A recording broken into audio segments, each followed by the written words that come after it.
Airport কর্তৃক শারীরিকভাবে লাঞ্ছিত করা হয়েছে। সে একজন নরওয়ে প্রবাসী।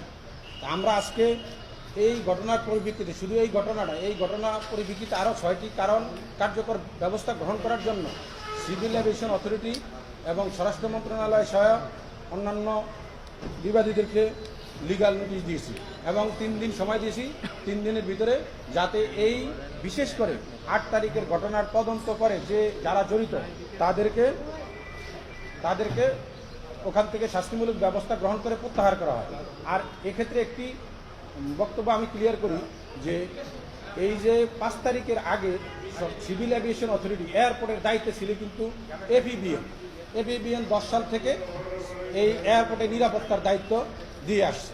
কিন্তু 5 তারিখের পরে সিভিল এভিয়েশন অথরিটি হঠাৎ করে ওখানে এয়ারফোর্সের সদস্যদেরকে দায়িত্ব দেয়। তারপরে ভিত্তিতে বিভিন্ন ঘটনা ঘটতে থাকে।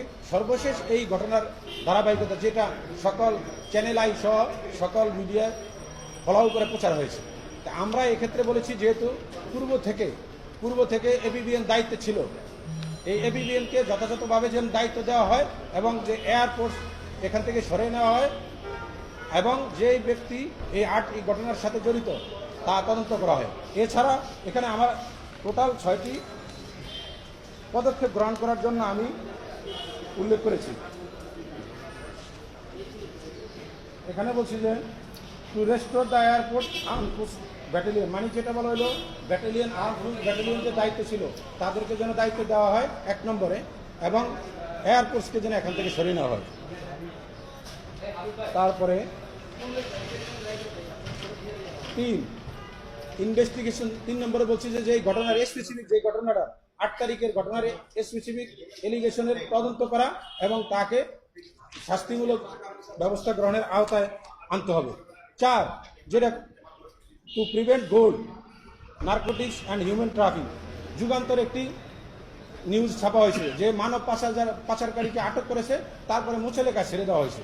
আর আপনারা দেখবেন যে বিগত কয়েক মাস ধরে কোনো স্বর্ণ চোরাচালানি, মানব পাচার কোনো কিছু এয়ারপোর্ট থেকে উদ্ধার হচ্ছে না। এগুলা এই মানব পাচার এবং স্বর্ণ যে চোরাচালানো হয় এটা বন্ধ করতে হবে, এটা ব্যবস্থা নিতে হবে। সর্বশেষ যেটা বলেছি স্পেশালি যেটা আমার প্রাধান্য দিয়েছি, secure the departure and arrival of all foreign remittance fighter, যারা বাংলাদেশ থেকে যায় এবং বাংলাদেশ থেকে আসে, যা রেমিটেন্স যোদ্ধা, যে রেমিটেন্সের উপরে ভর করে আমাদের অর্থনীতি অনেক দূর আগে যাওয়া, অর্থনীতির ভিত অনেক শক্ত হয়। অনেক সময় আমরা বিভিন্ন টিভি, মিডিয়া, পত্রিকা এবং ব্যক্তিগত এই অনলাইনে আমরা দেখতে পাই যে বিভিন্ন সময় বিভিন্ন ব্যক্তিরা এই রেমিটেন্স যোদ্ধাদের যাওয়ার সময় আসার সময় হয়রানি হয়। অনেক সময় আমরা দেখি কান্না বিভিন্ন ভিডিওতে আপলোড করা হয়, তার ব্যাগ কেটে নিয়ে যায়। যারা আমাদের এই দেশকে অর্থনীতি সমৃদ্ধশালী করে বিদেশে থেকে সেখান থেকে আসবে, তাদেরকে আমি বলছি যে হাইলি স্পেশালি সিকিউর করতে হবে তাদের যাওয়া এবং আসাটাকে, উইথ ইন্ডিভিজুয়াল যে মেম্বাররা আছে তাদেরকে। এই 6টা বিষয়ে পদক্ষেপ গ্রহণ করার জন্য 3 দিনের জন্য আমরা আবেদন করেছি। 8 জনকে আমরা বলেছি এখানে না